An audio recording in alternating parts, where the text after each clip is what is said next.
안녕하십니까. 저는 제3국에서 북한 노동자들을 위하여 사역하고 있는 김계방 선교사라고 합니다. 북한을 개방하지 않고 하는 남북 통일은 우리 민족 모두에게 큰 재앙이라고 말씀드렸습니다. 개방하지 않고 진행하는 낮은 단계의 연방제는 남북 모두에게 큰 재앙입니다. 오늘의 주제입니다. 북한은 왜 개방을 하지 못하고 있을까요? 잘 살 수 있을 것이라고 생각하고 있습니다. 북한뿐만 아니라 아시아 경제 발전에 큰 도움이 된다는 것을 잘 알고 있습니다. 오래전에 러시아 대통령은 북한 김정일에게 남북의 철로나 개통시키면 10만 명의 노동자를 받아들이겠다고 제안하기도 하였습니다. 북한이 개방을 하면 경제적으로 중국에게 일방적으로 끌려가지 않을 수도 있습니다. 모든 공산주의 국가에서 철의 장막과 주의 장막을 쳐서 외부 정보가 들어가지 못하게 하고 나오지도 못하게 하고 있습니다.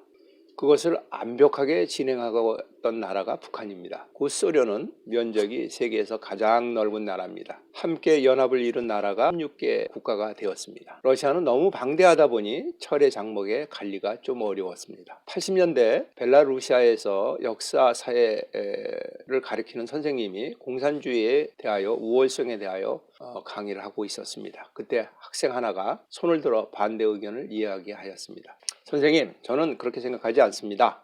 선생님이 학생에게 나중에 다시 얘기하자고 하고 그 수업을 마쳤습니다. 그리고 그 학생을 다시 불러서 이야기를 하였습니다. 그 학생은 인접 외국에서 러시아 국가로 방송하는 것을 라디오로 청취하고 있었습니다. 선생님은 학생에게 조용히 이야기하였습니다. 이런 것이 밖에 알려지게 되면 너도 나도 감옥에 갈 수 있다. 다른 사람에게 얘기하지 말고 나에게만 얘기해 달라고 부탁하였다고 합니다. 그러나 북한에서는 절대 있을 수 없는 일이죠. 소련은 인접 국가에서 라디오 방송하는 것을 일일이 막을 수가 없었습니다. 따라서 철의 장막이 별로 효과가 없었습니다. 고려인 러시아 교수 선생님이 있었습니다. 친구 선생님들 중에는 박물관에 가서는 성화를 보면 잘 설명하는 분이 있었습니다. 그래서 이 선생님은 물어봤습니다. 어떻게 당신은 그렇게 잘 알고 있느냐? 그분이 답변이 이 모든 것이 성경에 나와 있다고 이야기하였습니다. 그래서 이분은 그 이후에 성경에 대한 관심을 많이 가지게 되었습니다. 그래서 1970년대 후반에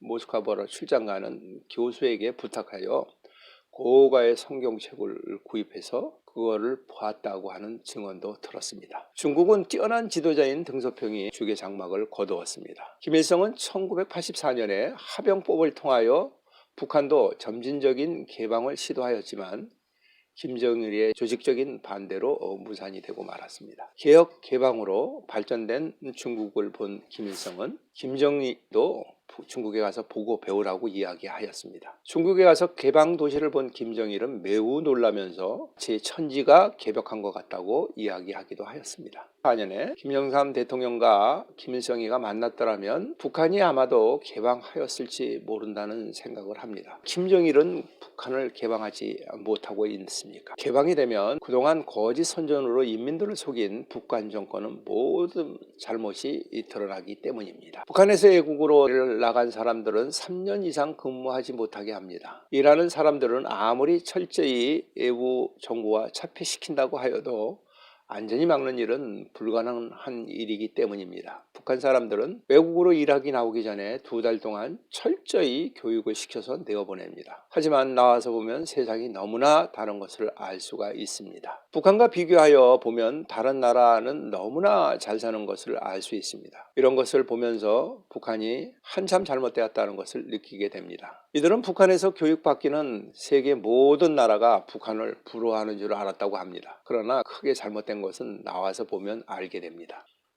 두 번째 문제는 북한과 같이 독재하는 나라가 이 지구의 상에는 없다는 것을 알게 되는 것입니다. 사회주의 국가는 지구상에 없습니다. 공산주의는 잉의 재산을 세습하는 것을 철저히 반대하고 있습니다. 지독한 독재자인 스탈린과 목택동도 세습은 하지 않았습니다. 중국이나 베트남은 세습을 하지 않았기 때문에 개방할 수 있었습니다. 외국에 나온 북한 노동자들은 남한에서 대통령이 되는 과정을 매우 신기하게 봅니다. 탈북하고 한국에 와서 살면서 대통령이 5년에 한 번씩 바뀐다는 사실을 알고 매우 놀랐다고 합니다. 그러므로 북한에서 남한의 대통령 선거를 절대 이야기하지 않습니다. 선거에 당선이 된 다음에 대통령이 바뀐 것을 알게 됩니다. 철저하게 철의 장막을 쳐서 세습하는 것은 독재자는 가족 위에 믿을 사람이 없기 때문입니다. 어떤 다른 독재 공산 국가보다도 북한은 자유가 없습니다. 이것을 철저하게 철의 장막을 치고 살았기 때문에 가능한 일입니다. 1982년도에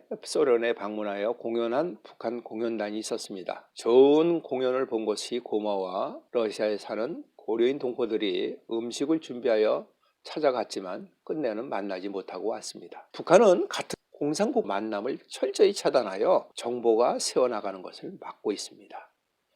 1990년 루마니아 독재자 차우세키를 반대하는 민중과 군인에 의해서 혁명정부가 세워지고 부부가 총살형으로 처형되었습니다. 이것이 녹화되어 방송이 되기도 하였습니다. 이때 김일정일은 간부들에게 녹화된 필름을 보여주면서 봐라, 우리도 잘못하면 모두가 이런 꼴을 당하게 된다고 말을 하였다고 합니다. 먼저 동유럽 국가들의 자유를 갈망하며 공산국가가 붕괴한 것은 소유럽 국가들의 영향을 많이 받아서 그런 것입니다. 독일은 통일이 되기 전에 8년 전부터 TV를 방송을 서로 보고 통신도 사람도 왕래하였다고 합니다. 개방 18년 동안 하고 통일을 한 것이죠. 북한은 휴전선에서 남한이 방송을 시작한다고 하면 바로 손을 들어버립니다. 탈북자들이 보내는 삐라를 매우 싫어하는 것도 바로 그런 이유입니다. 외국에 나와서 일하는 북한 노동자들이 조국에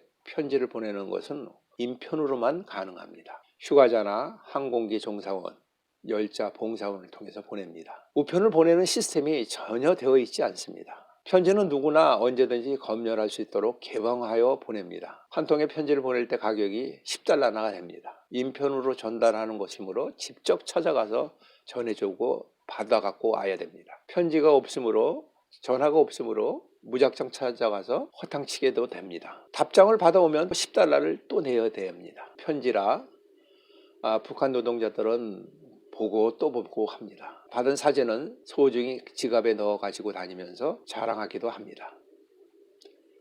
편지를 가지고 국경 세관을 넘어갈 때 당연히 검열을 받습니다. 하지만 뇌물을 주지 않으면 통과할 수 없습니다. 공항에 가면 돈과 물건을 보내주는 것을 사업으로 하는 사람들도 있습니다. 이들은 항공기 승무원들과 연결하여 일을 합니다. 보내는 돈에서 10%나 15% 수수료를 내어야 합니다. 북한 세관에서는 서류나 책자, 필름, 사진 등 외부 정보가 철저히 들어가지 못하게 합니다. TV 수상기는 세관을 통과하여도 라디오는 들어갈 수 없습니다. 컴퓨터나 노트북은 우선 압수하고 검사한 후에 여러 날이 지나 지정된 장소에 가서 찾아가야 합니다. 영화를 보다가 걸리면 사용을 시키고 이웃 다른 나라 휴대전화를 사용하다가 걸리면 총살시키기도 합니다. 북한의 휴대폰은 우리와 같이 세계적으로 되는 인터넷이 아닙니다. 오직 국내에서만 사용하는 인터넷입니다. 언제든지 감청할 수 있는 휴대폰이라서 함부로 말하고 사용할 수 있는 것도 아닙니다.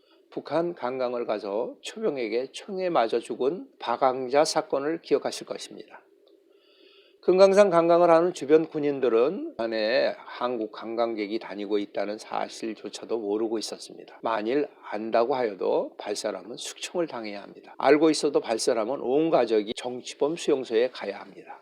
초병은 관광객인지도 모르고 사격을 하였을 것입니다. 북한 당국은 초병에게 죄를 물을 수가 없습니다. 남한 사람들은 관광객인 것도 알면서 어떻게 조준 사격할 수 있느냐 하지만 이것은 북한을 너무나 모르기 때문에 하는 말입니다.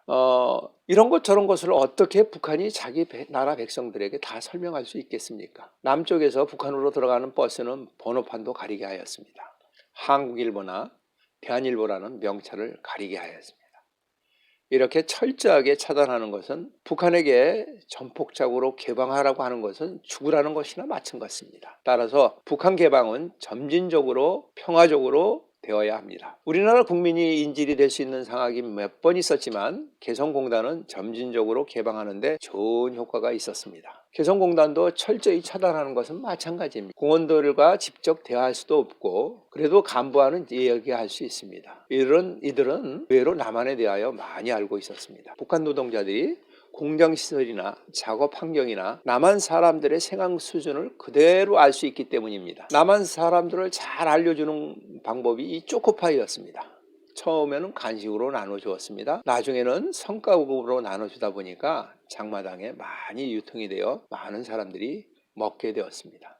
제가 본 탈북자 중에는 초코파이를 먹어보고 탈북을 결심한 사람도 몇 명 있었습니다. 초코파이가 문제가 되자 나중에는 북한에서 만든 경설단이라고 하는 가짜 초코파이를 납품받아기도 하였습니다. 개성공단에는 5만 명의 근로자가 있었다고 합니다. 지금은 공단이 중단하였어도 5만 명이 가까운 친지에게 개성공단에 대한 이야기를 하고 있습니다. 북한 사람들 중에는 남조선이 한국인 줄 모르는 사람도 많이 있다고 합니다. 우리는 성급한 통일을 얘기하지 말고 북한을 세상 밖으로 나오게 하는 정책을 우선으로 진행해야 할 것입니다. 북한을 개방하자는 것은 쉽지 않지만 중국이나 베트남처럼 개방된 사회주의 국가가 된다면 그것은 바로 북한 백성 모두에게 살 길을 열어주는 길이 되는 것입니다. 우리 모두 북한 개방을 위하여 힘을 합했으면 좋겠습니다. 우리 모두가 북한 개방이 먼저라고 이야기하는 나라가 되었으면 합니다. 다음에는 북한은 이렇게 지금 어렵게 살고 있는지에 대해서 이야기하려고 합니다. 오늘도 시청하여 주셔서 감사를 드립니다. 지금까지 북오프너 방송의 김개방 선교사였습니다. 감사합니다.